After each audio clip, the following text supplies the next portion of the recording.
От 2 часа стискам чай по една вода. Къвто, стой, не мърде! Сами мина си ме. Добре, сержант Апостов, за къде се разбързаме, младеж? Поч, писта, пешо. Тос пък! Бай Иван ще пуска почивката 2 ли? Пистон джи се кана, пасон джи сон. Разбрахте. Значи на 10 октомври пускат почивката 1 отново в кината, а на 5 декември е премиерата на почивката 2. Сахулебо. Бразилец, идвам с тебе да гледам първа част, че съм я пропуснал. Ама чай малко. Колеги, вие разбрахте ли? Забравих, че почивката е дойде отново по кината.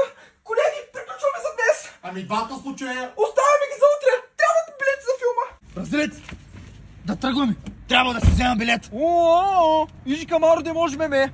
Че наш по-събасата, ще на душа. Кой ми звъни, Бразилец казва бързо на погребение, Семана. Поба Иван. И верно съм купил билети за почивката. Ще продължим с погребението по-късно. Хаbibi, ти нормален? Да беше пукнал след филма, бе.